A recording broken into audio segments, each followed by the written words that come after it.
16명의 사상자를 낸 시청역 역주행 사고 운전자에 대한 구속 전 피의자 신문이 잠시 뒤에 시작됩니다. 피의자는 여전히 급발진 사고를 주장하고 있지만 경찰은 운전자 과실 가능성에 무게를 두고 있는데요. 피의자의 구속 여부는 오늘 밤 늦게 나올 것으로 보입니다. 네, 한편 법무부는 TMF 정산과 환불 지연 사태와 관련해서 큐텐그룹 설립자 구영배 대표 등을 출국 금지했는데요. 관련 내용들 손수호 변호사와 함께 이야기 나눠보겠습니다. 어서 오십시오. 네, 안녕하세요. 네, 예, 안녕하십니까. 안녕하십니까. 자, 대담에 앞서서 조금 전에 시청역 역주행 사고 운전자의 법원 출석 장면 먼저 보고 오도록 하겠습니다. 함께 보시죠.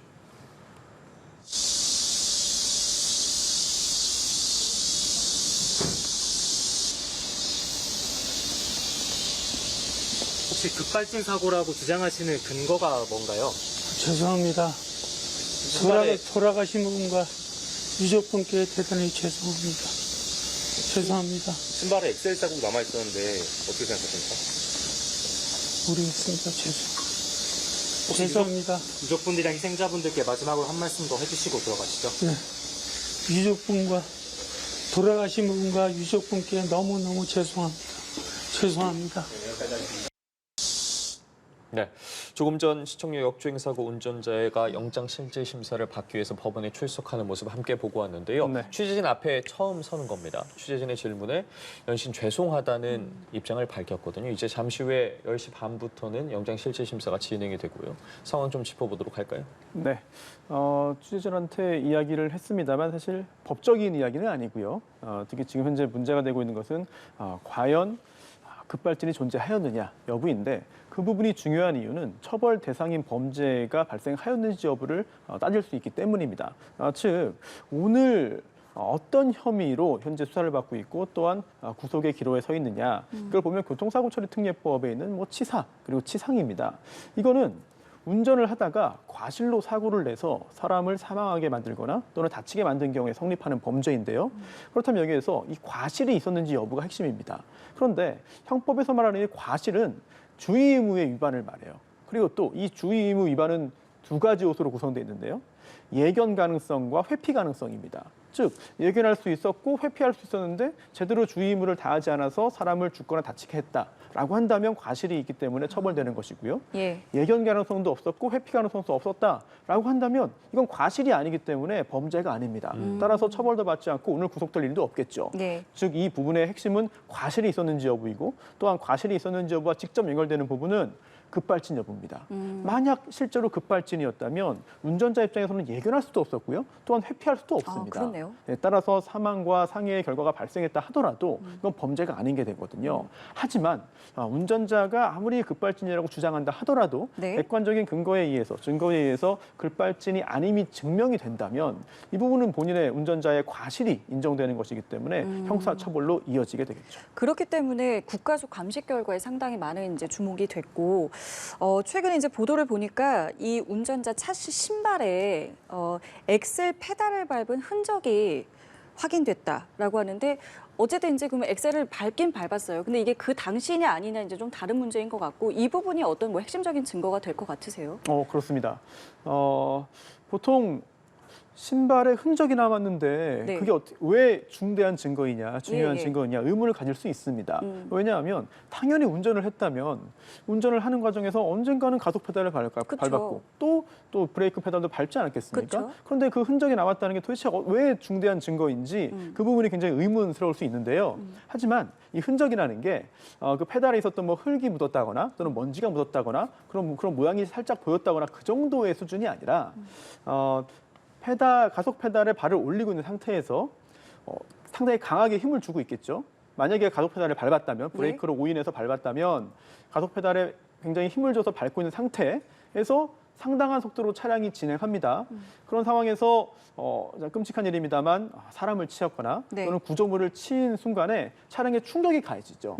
그렇다면 강하게 밟고 있던 그 신발과 가속 페달 사이에 마찰이 일어나면서 미세한 흔적이 남는다는 거예요. 그래서 국과수에서 그 흔적을 발견했다.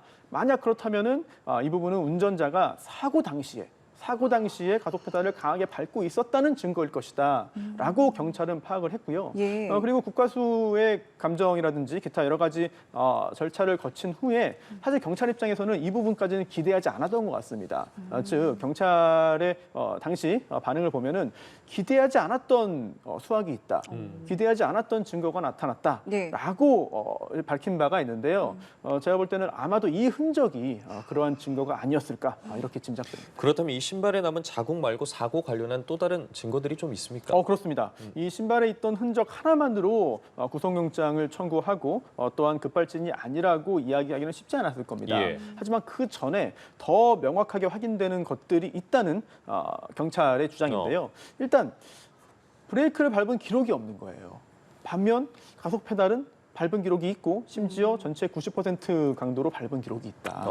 굉장히 좀 객관적이고 과학적인 근거로 볼 수 있겠죠. 그리고 또한 사고 당시에 목격자도 많고 또한 영상도 꽤 많습니다. 이런 것들을 다 조사한 결과 브레이크 등이 들어오지도 않았다는 건데요. 물론 브레이크를 밟았지만 그 등이 들어오지 않았을 가능성도 있는 것입니다. 하지만 그거 하나만 보는 것이 아니라 여러 가지 증거들을 종합적으로 봤을 때 현재 경찰과 검찰의 입장은 급발진은 존재하지 않았다.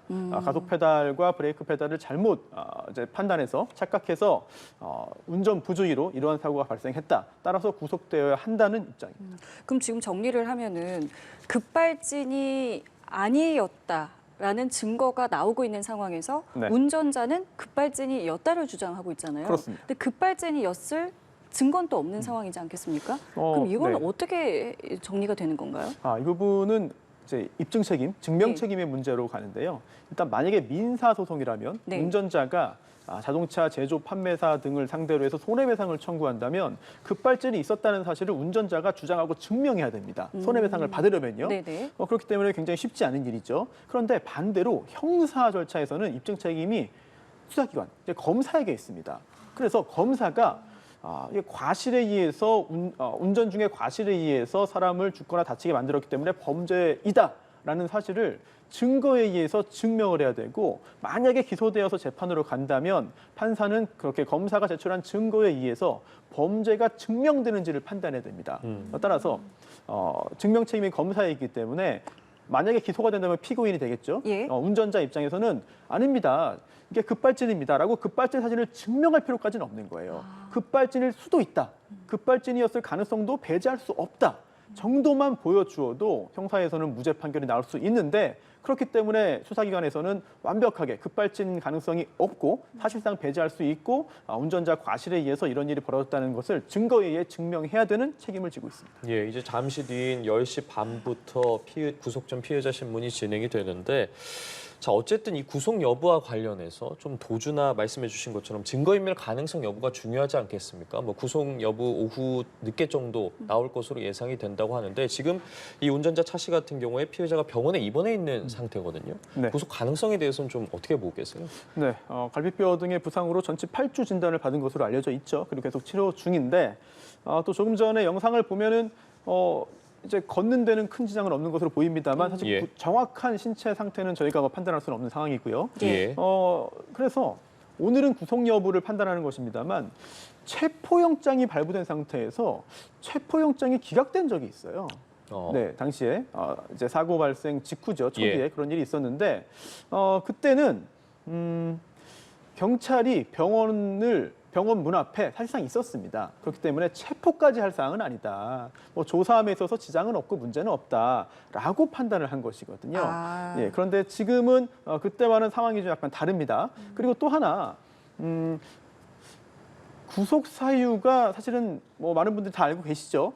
일단 범죄 사실의 소명, 즉 네. 범죄를 범하였다고 볼 만한 상당한 이유가 있어야 되고 거기에 더해서 주거가 부정하거나 도주의 염려가 있거나 증거인멸의 염려가 있어야 합니다. 네. 그리고 이런 것들을 종합적으로 판단함에 있어서 범죄의 중대성 등등도 종합적으로 보게 되는데 또 하나 중요한 게 있습니다.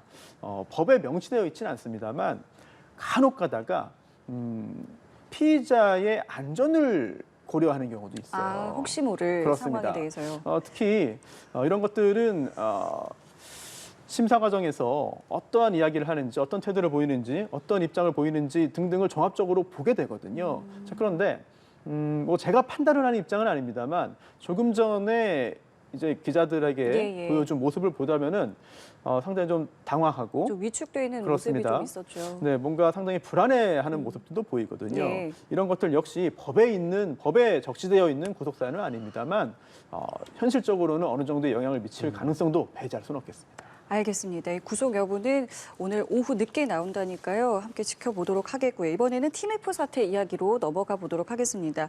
일단 경찰과 검찰에서 지금 동시에 수사를 진행하고 있고 이 대표이사, 구영배 대표이사의 경우에는 출국 금지 조치가 내려졌습니다. 이 출국 금지 조치가 내려졌다라는 것은 뭐 어떤 거를 의미하는 건가요? 네, 바로 범죄가 있다라고 단정할 수는 없습니다. 왜냐하면 출국금지 조치가 이루어진 후에 수사가 진행되고 수사 결과 별다른 혐의점이 없어서 풀리는 경우도 있거든요. 그리고 또 한번 풀어줬다가 연장하지 않았다가 나중에 다시 혐의 사실이 드러나서 또다시 출국금지를 하는 경우도 있기 때문에 이것만 가지고 모든 것을 판단하기는 어렵겠죠. 네. 하지만 현재 큐텐이 또 외국에 있는 회사이고 그리고 또 언제든 외국으로 나갈 수 있는 상황에서 만약 출국한다면 이 범죄의 유형을 볼 때 규모가 굉장히 크고 사회적으로 파장이 큰 범죄입니다만 신병을 확보하는데 상당히 여러 가지 어려움이 있을 수 있습니다. 시간도 오래 걸리고 네. 그렇기 때문에 일단 전체적인 수사에 지장이 초래하지 않게 만들기 위해서 일단은 출국을 금지시키고 수사에 속도를 내는 것으로 보입니다.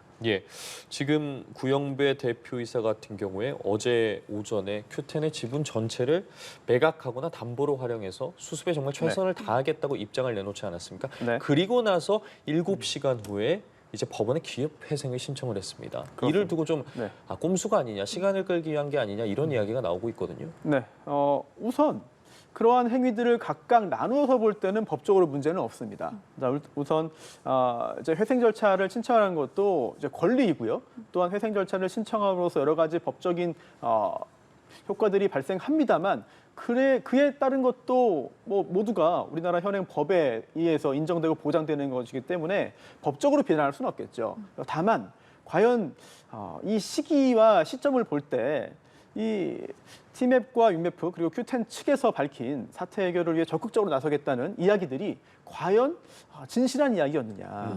그리고 정말 사태 초기부터 이런 피해자들을 판매자와 구매자, 소비자 등 피해자들을 위해서 최선의 노력을 하기로 생각을 했던 것이 맞느냐. 예. 여기에 대해서는 많은 분들이 조금 더 의심의 시각을 가질 수밖에 없게 만드는 그런 조치인 것 같습니다. 그럼 이제 법원이 이게 회생 가능성이 네. 있냐 아니면 파산이냐 이제 이걸 네. 결정해야 되는 것이고 그 시간이 또 어느 정도 걸릴 것이고 네. 그럼 이 모든 과정에서 피해자들은 일단은 지켜보고 있어야 되는 겁니까? 맞습니다. 어찌 보면은 도대체 왜 이런 제도를 만들었느냐 너무 답답하다라고 생각하실 수 있는데 예.